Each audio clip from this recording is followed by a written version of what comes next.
Hi everybody, hope you're well. I'm just waiting for Mr Plant Geek to join me today. I'm going to be getting all of the updates on what he's been up to and his amazing career. So just waiting. So it's a bit nerve-wracking waiting. I hope you're enjoying the blistering weather. It's absolutely scorching here. I went for a run this morning. Big mistake. Absolutely boiling. Okay, just getting started.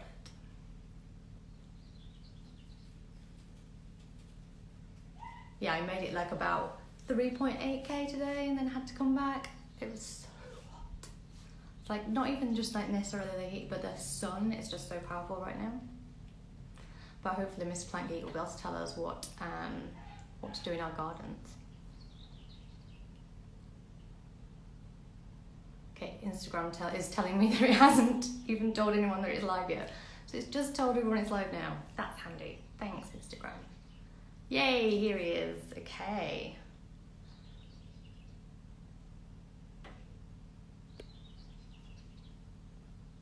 Okay, see if we can get this working. Here we go. Technical difficulties this morning. My first ever technical difficulties. Here it comes. Yay! Hey, how you doing? I'm good, how are you? Cool, nice to meet you for real. We've been talking for like a couple of years now, right? I know, I was thinking that, like we keep saying like we're gonna meet in person, right, one day, and then yeah, still not happen, but this is kind of like it, right? Oh, absolutely. So I haven't got a really nice botanical backdrop. I'm sorry, I just moved into this house and half the things are here and there and everywhere, but there's just a few plants there. So that Yay! gives you a fix. I think we need to work on that. Like we need like a big like botanical like Zoom Uh, call ready backdrop, right? yeah, when I get up set up nicely, I'll have like really cool shelves behind and plants and all sorts of goodies. So that'll be good. Yay! Oh my god, it's so nice. It's like, so how have you been finding lockdown? You've just moved house then in lockdown? Yeah, well, it all happens a bit strangely, really. I've obviously been kind of all on the move for a few years, and obviously my partner works overseas as well. So I've been a couple of years back and forth to New York, and then a year back and forth to China, which sounds crazy now that everybody's grounded. But of course, that was the lifestyle it was. And I think it was like second week of March, and I'd started to stay in an Airbnb in Windsor because I got to work for QVC in Chiswick. And Ah, I just had to keep extending it because, like, I kept getting work down there because we continued through lockdown because it's really nice comfort for people, and obviously it's broadcasting as well, so that continued. But yeah, I just had to keep extending, and I couldn't find anywhere else to stay, and I couldn't really, stay with friends at that point. That wouldn't have been appropriate either. So yeah, I did there until June, and oddly, one day not my parents, my friends needed to sell their house because they're having a new house built, and two different buyers let them down. And I was just sat there in the apartment in Windsor one day, and I had a brainwave. I'll buy your house. yeah. So that's Why what. And I'd needed to kind of invest in property for a while. It was obviously a good price, house that you know. And I just called up the agent and said, I want to put an offer in on this house. And they said, do you want to view it? And I was like, no, you're right. just buy I it. know this Buy. So yeah, so Yeah, you're like, I just feel the vibe. It's good. I know. So it's back in Suffolk, my hometown, and I'm not necessarily putting down roots here, but I've got somewhere that's an investment property, and somewhere that's a nice location for doing things with the plants as well, because I was always on the move and always dragging around a load of stuff with me, and it was just kind of just a bit crazy. And so it's nice to have that base and to have the time to have done that and done the transaction as well, because before I was just never giving it any time because I was flying here and there. And yeah, so it's been cool, but they're still here for 2 weeks, so there's just stuff everywhere, as you can see.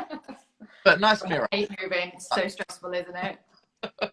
So yeah, so hopefully kind of a week or so, then it will start to feel like my own sort of space. I'll Yeah. start doing videos, show people the garden, stuff like that. So yeah, Relax. cool.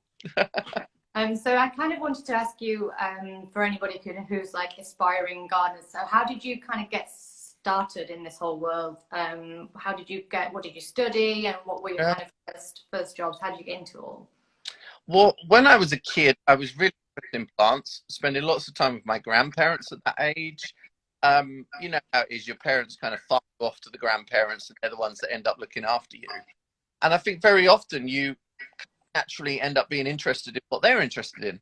So I was following them around, taking cuttings, stamping out earwigs on the ground around the dahlias. I remember that for some reason. It doesn't seem, well, I guess it is an organic way to deal with it because you're not using chemicals to stand on them. I don't know.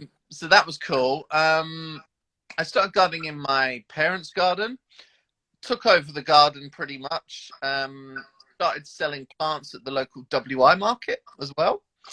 Also selling plants end of the driveway. I even started a mail order herb nursery when I was like 14 years old, and was selling these plants through the back of Gardener's World magazine, which was pretty cool. That's amazing. Yeah, so I always loved plants, but I Very always making money out of plants as well. So yeah, it was the perfect combo.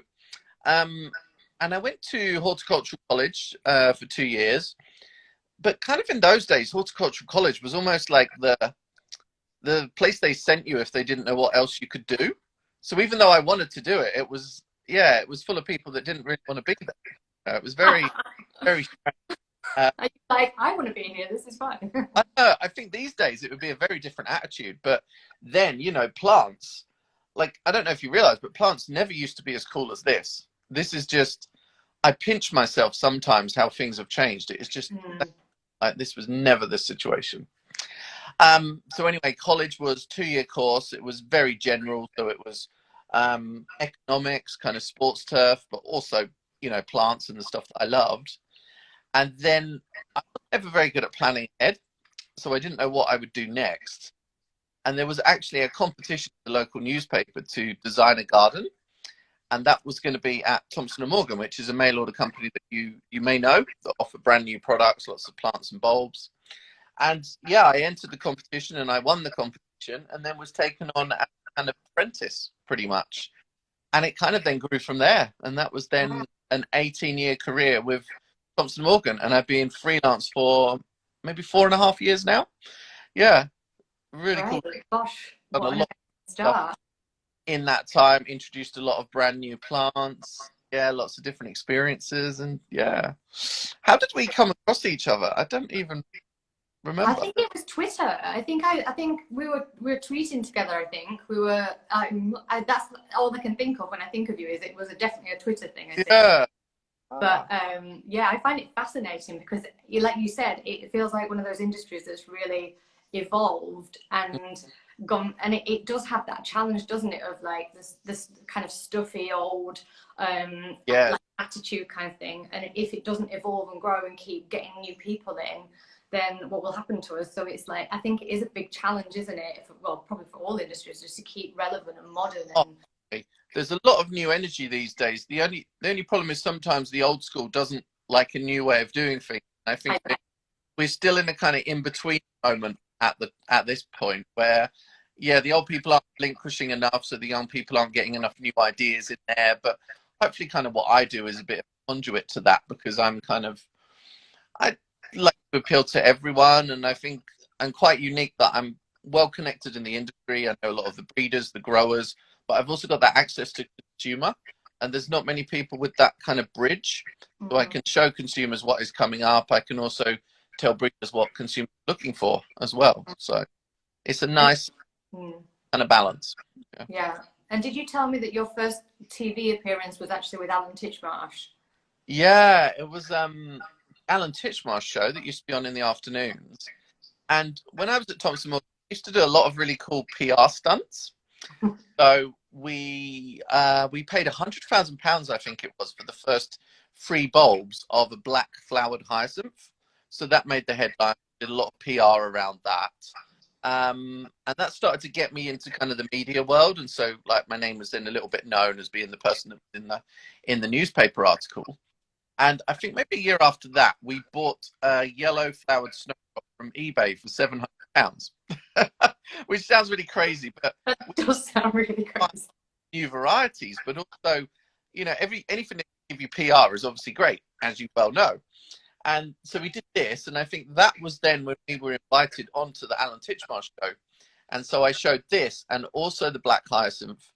And I watched the clip now, and I was like, I don't know if anyone else can tell, but I was just so nervous. And I remember like trying to enunciate every word really perfectly as well. It's so bizarre when I look back. Queen's English. Oh, it's real cringe. But yeah, that just sort of started this journey. And then I think maybe a couple of years after, we released the Tomtato, which is a plant which is tomatoes on the top, potatoes on the bottom, all on one plant.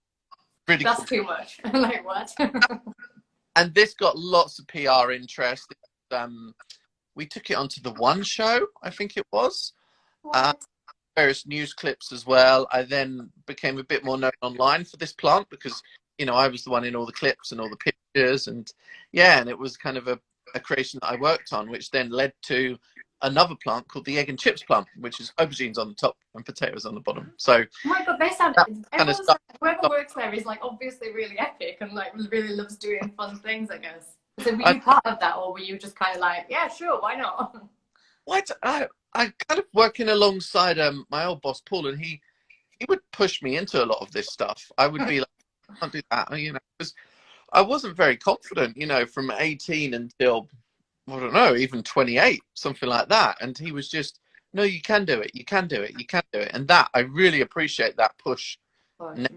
Now I believe, and I push other people. I'm just like, well, why can't you? Why can't you have a go? What's the worst that can happen?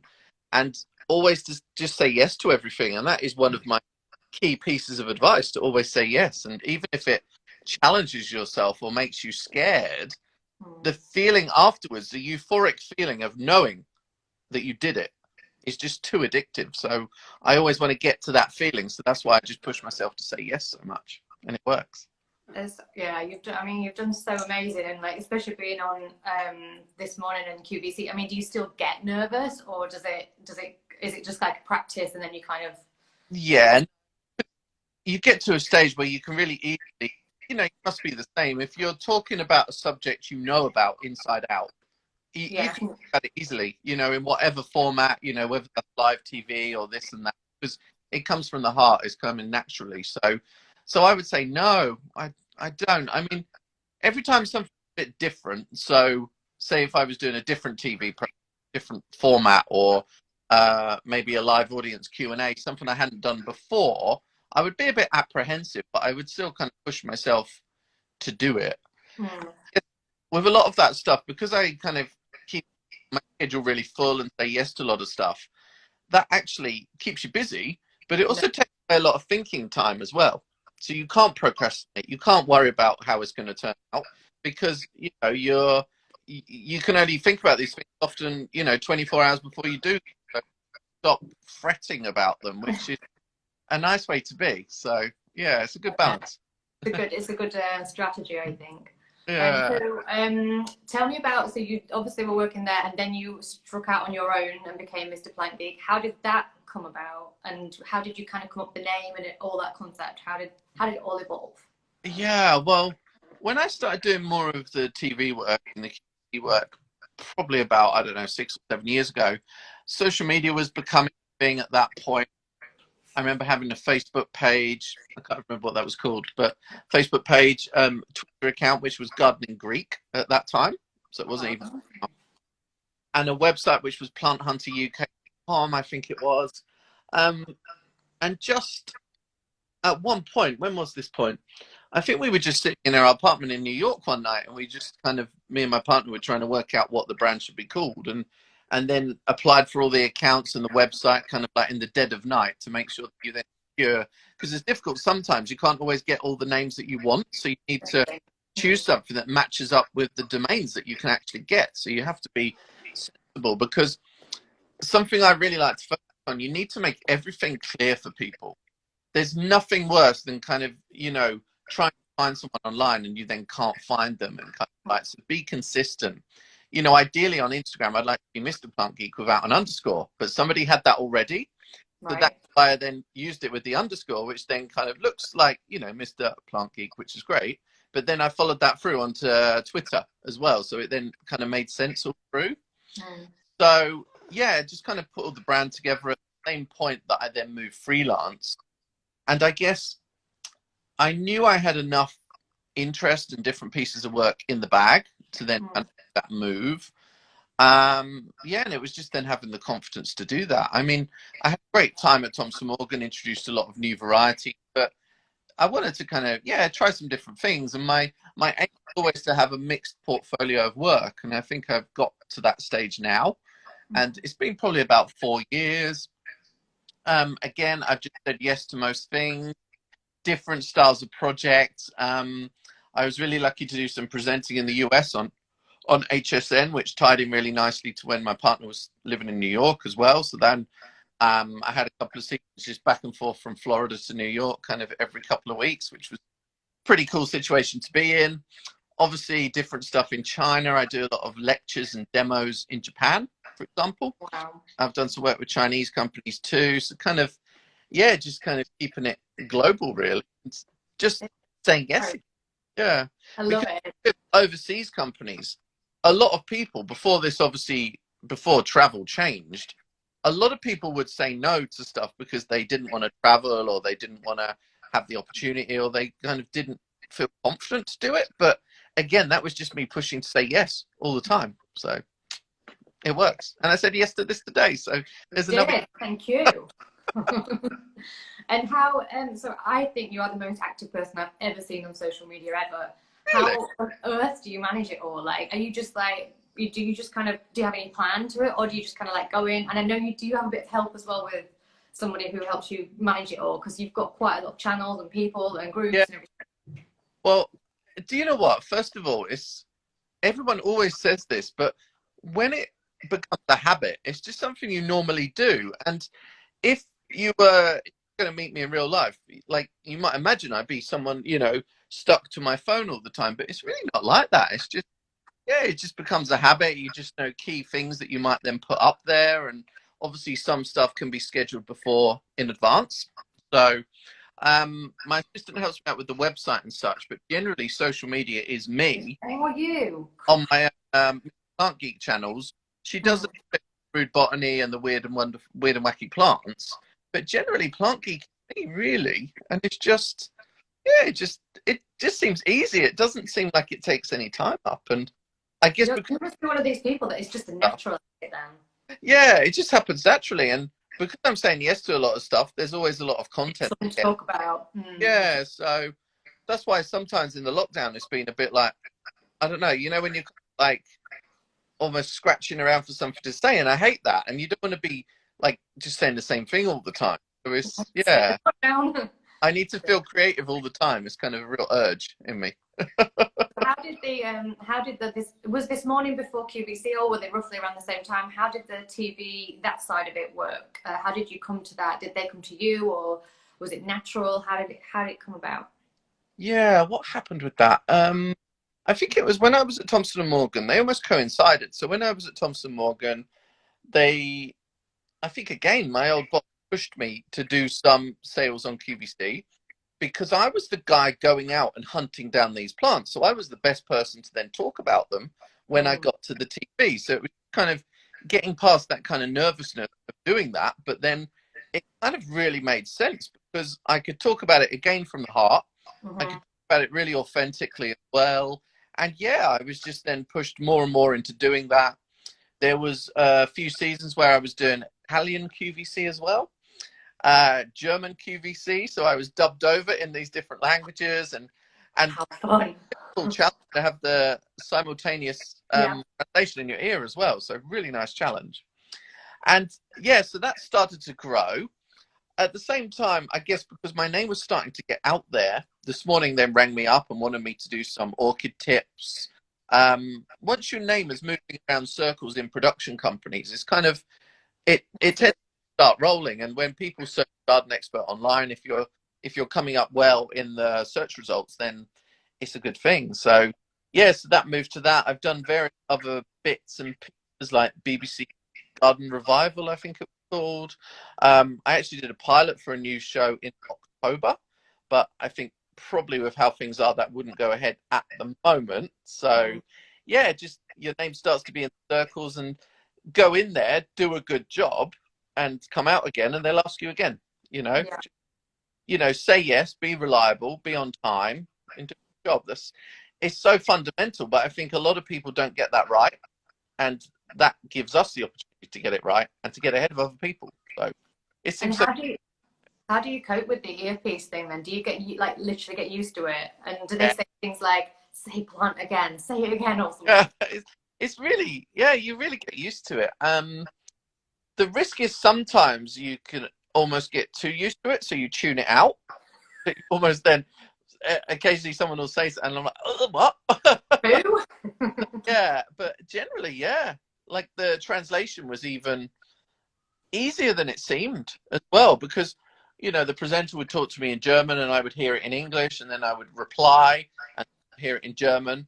And yeah, it just, I guess with anything, you get used to it. Anything that seems weird and unusual, once you're used to it and you can manage it, then there you go, really. So yeah. Amazing. So what advice would you give then to gardening newbies? So everyone's obviously been in lockdown. Gardening's been obviously having its time to shine, because everyone's like, what can I do with a garden now? But if you're a complete novice, like I would call myself, what would be your tips for someone starting out? Well, do you know what? First of all, it might not go right. It might go wrong. A lot of people panic. If their plant dies or it doesn't grow in this certain way, then they think it's the end of the world. But at the end of the day, plants are just like people, and we don't behave the same. We don't always do the right things. So, kind of just relax first of all, and nobody's going to judge you for that. And, so many, professional gardeners kind of learn through mistakes, and stuff goes wrong. Don't panic about any of that. So that would be kind of the first tip. So just kind of be relaxed about it. Yeah. I don't know, it's difficult because there'd be a lot of different plants. Like, where I usually see people go wrong is they kill their plants with kindness. So they end up watering them too much. Yeah, or they'll be kind of watering themselves, but they'll also be their partner will also be responsible for watering it. And then whenever it walks past it, the plant will get watered, and suddenly then this plant is sitting in a lake of water. It's like, so if anything, underwatering your plants is better, because you can see when they need water. Very often when a plant is waterlogged, it still looks the same, but it's kind of everything's diminishing and kind of ruining in the roots down below, and you don't see that until it's too late. So that would be the thing. Something that also annoys me is when people have young plants or plants that aren't growing. They think that is the point where we water it lots, we give it lots of feed, blah blah blah, that's really going to kick it into growth. No, that's just going to be overwhelming. Just kind of chill out, water steadily, make sure it's warm, and just see how you go. Don't kind of overfeed it and think that's going to just boost it into life, because that seldom works. It's just too much for so. Yeah, I've got a south facing balcony in London, and it gets so hot on there. I don't think anything would survive. So I've kind of said that to myself. So I'm like, it's okay. I don't need to be gardening because it's. But cacti and succulents would be fine, and you can get they would. Outdoors as well. So if you wanted some in window box, that would be nice. So yeah, okay, I'll give it a go. I'll report back. Yeah, no excuse. So I'm guessing lockdown has really affected your schedule, because even things like Chelsea Flower Show, everything's been cancelled. Like, how far ahead are you kind of looking now? Are you just sort of seeing how things go for a bit, or are things starting to get planned back in again? Well, do you know what? It's really weird, because when lockdown started, QVC obviously continued, and we almost were selling a little bit more at that point, so there was more shows, etc. And around the same time, lots of work was getting cancelled. This moment, kind of, what was it, second week of March? A literal life. And it's weird, because almost the increase in QVC kind of distracted me. So I really didn't notice a lot of this lost work until almost the last couple of weeks when QVC is. And then suddenly I'm looking there, I'm like, oh my gosh, that's really sad and tragic. And, it's not just kind of lectures and demo flower shows that I've missed out on. Obviously getting out and having the experience, obviously, money in your pocket as well. But also, I was set to do a lot of different content, filming with different plant breeders, lots of different trips to Europe as well. And yeah, you're just like, oh my God, that's just all dropped away. And Mm. I'm lucky that some stuff then sort of has happened online.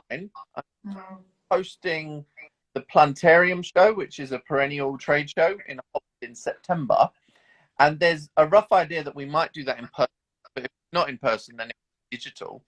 So yeah, so there's very exciting new projects, and I've almost got to kind of regenerate myself a bit and kind of get new ideas and such. And it's a good time to do that, but sometimes you're kind of so caught with your pants down almost, you can't focus on that. You're like, oh right, ooh. But the So best brilliant way to put it. That is, that's how it feels.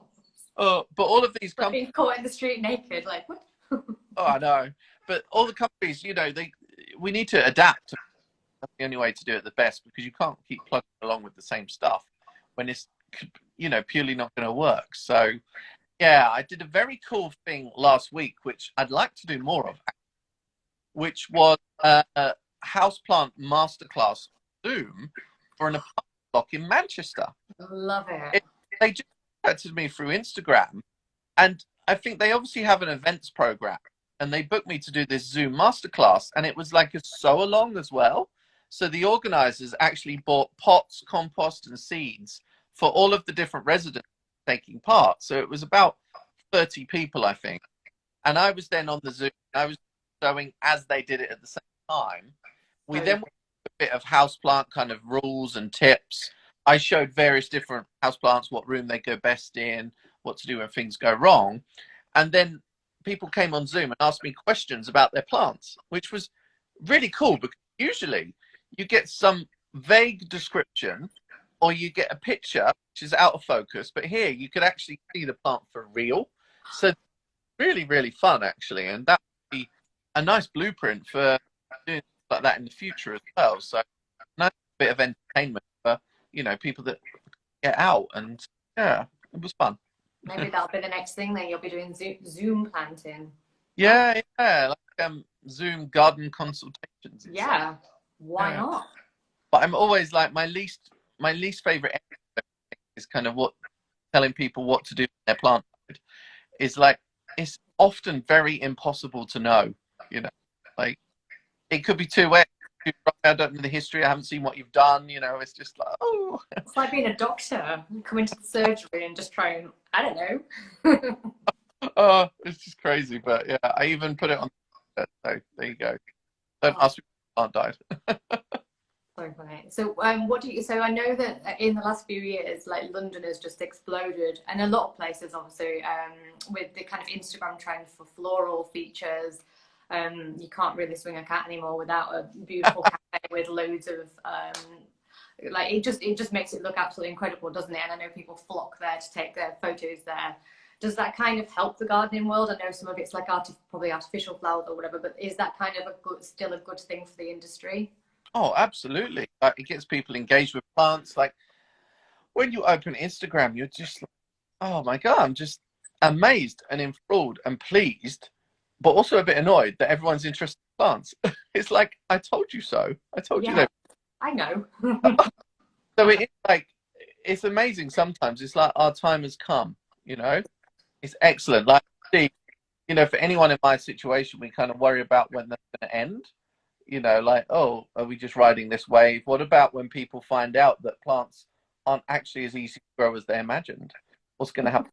Oh, so, but no, it works pretty well. And obviously these installations are all pretty unique, and it gives you something photogenic, which is at the end of the day what plants are as well. So yeah, really love it. So it's amazing. So just going back to that kind of how the industry is changing, what do you think we can do to keep getting young people involved and excited? What can we do? I would say it's about, I think places like the RHS need to make sure that they're engaged, with younger people, kind of people from different cultures, kind of looking ahead to see what will happen before it happens as well, because I find that, I'm able to know a lot of new trends that are coming along purely because I'm quite connected. It's kind of useful to have that kind of blend between the two, and that's why being connected in the industry and linked to consumer really works out for me. So hopefully I can help that. But I think it's also for these big organizations to realize that it isn't 1984 and people are interested in plants. I think there's always a big assumption with the big companies that people don't like plants. Young people don't like plants. How do we get them engaged? All you need to do is open Instagram or Twitter and you'll see that they are engaged already. It's just, there seems to be that real block there. And I don't know if it's, they really don't see it, or they're just kind of, they're a bit nervous and they don't know what to do or how to engage with those people. So it needs to kind of gel together, and it's not doing that yet. The RHS are obviously getting various younger people looking around, but yeah, it's not pulling them in enough. I think something needs to happen. So do you think social media's got quite a big job to do? Well, can do a really great job there to reach those people? I think so. Yeah, I guess, you know, basically people like me, really, to kind of like, you know, tie those links, kind of make sure gardening is accessible, not kind of stuffy as well. I'm really pleased kind of with the property that I've invested in. It's kind of like just a normal kind of 70s kind of 3-bed semi, which is obviously very different to what you see on Gardener's World with Monty Don, for example. Like, he's doing it in this kind of like, you know, country home, and that is not, that's not cool. And it's really great, but it's not at all. You know, I want to show what you really do in a garden, you know, and you might have gnomes or solar lights or things that, you know, some people might be snobby about, but that is really how people garden at home, you know. And I think sometimes the programs such as Gardener's World and some of the others, they don't really catch on to how the general public do garden. And sometimes it might not be the most tasteful, but that is what people like. And who are we to judge and kind of be snobbish about it? So yeah, we can obviously educate and show them different options, but kind of we've at least got to admit, you know, how big real gardens are, or kind of what they really do look like. So yeah, maybe some more realness than to happen. And Mike Palmer has just commented and said too true. So get a good point on that then, darling. Exactly, you know what you're doing. Yeah, I remember going to Chelsea Flower Show. It was a few years ago, but being on like Instagram and being really excited, and the RHS just didn't really, I mean, obviously they've got quite a lot to be doing, but you just felt like you just wanted to have a bit more from them about it. And I'm sure that they will be taking stock, especially this year, not being able to do it and trying to do that whole virtual thing. So it probably has made them reassess, I hope. But I think it's true for a lot of organisations trying to modernise, and maybe this has really pushed that forward a little bit. Yeah, we'll have to see. Become be interesting to see how the shows look next year, because for example with Chelsea, the kind of virtual side of Chelsea looked pretty cool, and it looked like it made it accessible to more people, and people all around the world, and you know, people from comes as well. And you've never had Chelsea being so accessible before, and they need to obviously make money, but it would be nice to see online coverage as well as TV coverage, almost, to give extra access to people. So that worked really well. Like for me, to have a complete virtual Chelsea just it didn't really hit the spot, because you want the real thing. But it was a good halfway house, and I really hope they can use those elements for what you have in 2021 and 2022 onwards. So things to work on, always working. Yeah. Interesting to see. And I was just going to ask you about that kind of trend to the new trends, which are more eating plants. So there's a lot of talk about sustainability, a lot of talk about the vegan diet. Do you think that's a good thing? Has that brought more interest to the whole industry as well? Yeah, I believe so. And obviously Grow Your Own is a buzz as well. I worry a little bit that I think Grow Your Own is easier than it is.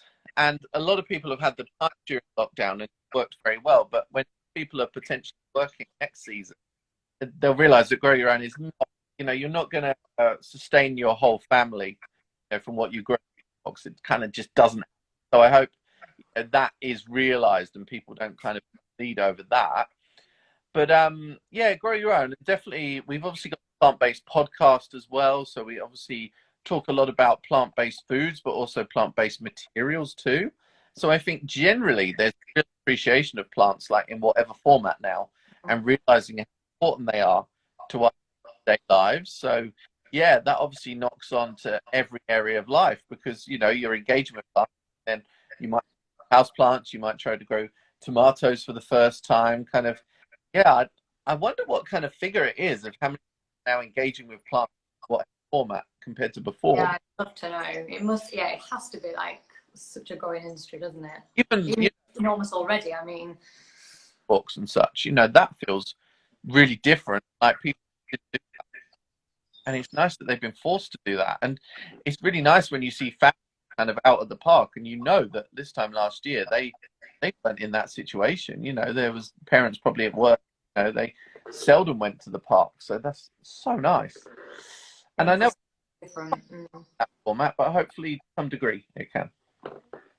Very exciting. It's going to be a very exciting future then. So what's next for you in business terms, and after lockdown, what are you looking forward to? I don't know, because it's difficult, because towards the end of the year, not really key growing season, so there's not much. It's not really the buzz time. You know what I mean? Various things talk about, create content video, but it's not that kind of real moment where everyone's kind of fixing up their gardens. This is more about effects, kind of, thinking through different content for that. Obviously, with the garden, I hope to create content there, be incredibly indecisive about what to do anywhere, and I've got a really short attention span, so that's a really bad combo with being indecisive. Also, kind of a bit of a rebirth on some of the stuff, few new ideas that we've obviously got some new merchandise too, so we've released some artists. Oh yes, we should talk about your is it your the t-shirts? Yeah, the naughty t-shirts. Rainbow one as well that did really nicely, and obviously with donation to NHS as well. So amazing. Yeah, so lots of little side projects like that, really. Yeah, just working with new plants, message out there, which should be fun. How did you decide to do the cool t-shirts then? Was it just one of those things that evolved naturally and you? Yeah, gosh, what was the first one? I think maybe the first ones were the Rude Botany, because these are the sort of plant names. When you go to a horticultural college, you laugh about these names because they're like Rubus, cockburnianus, cocker, and I realized, like, the wider world needs to know about this. They'll love it. Also, the people that already know about it, they'll want to wear that as a t-shirt. So yeah, I get it. the first ones, and then we had some Plant Geek ones, and then different kind of horticultural slogans and stuff. So yeah, it just kind of grew there, and it's just a nice little kind of side project, and it's very easy because everything is printed to order. So it's not, I don't have a cupboard at home with 20 medium or large. Thank God. So it's really, really easy, and people like it, and and they're good quality t-shirts as well. So it's a nice way to also be known, because what I've always wanted to do is kind of describe that, like, to break into different categories, and like I'm always trying to hook hold of stuff where people are interested in something different, but we can pull them into horticulture. So whether that's cooking with unusual coloured raspberries that you can only grow at home, or to do with art, or bamboo socks, anything that links back to plants kind of gives me an option to kind of pull those people in. Also, it means that I'm not competing with a lot of other people that do what I do, because a lot of those people are often doing similar things, to kind of like what to do in the garden, or little how-to guides. I try and pull the slightly different out of stuff to kind of, first of all, have a more interesting time, but also have something different for people to enjoy.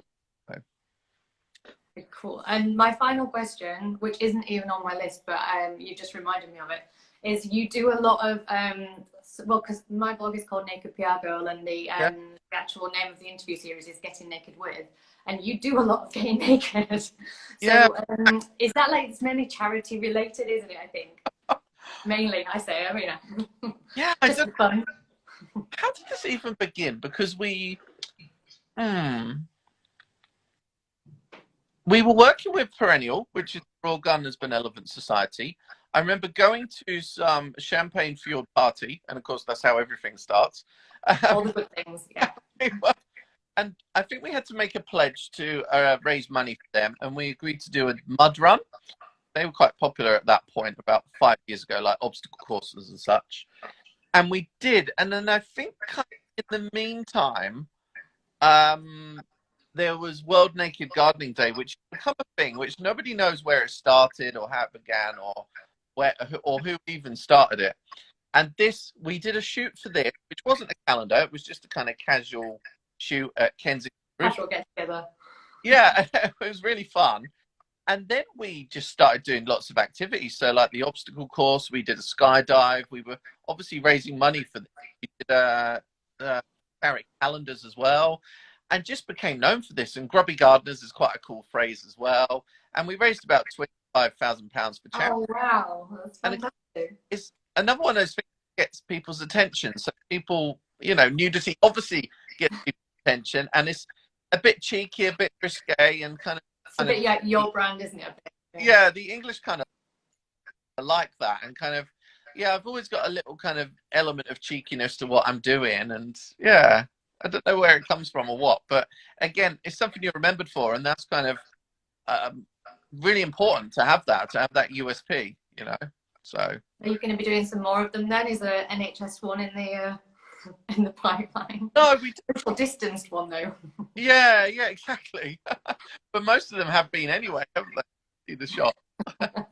Yeah, I mean, I was quite involved the first 2 or 3 years, but like the last couple of seasons, I kind of been just starring in it and not organising it, because at the same time as doing stuff that's distinctive and makes you memorable, it's good not to do it too many things. So it's nice to kind of keep yourself fresh and become known for different things, because then you're appealing to different audiences all the time, and keeping people interested as well. You don't want to ever be kind of, encouraging someone to feel like, oh, they're doing that again, so kind of a real balance. And I think I've got a good sixth sense when it comes to that. So yeah, it's all about balance.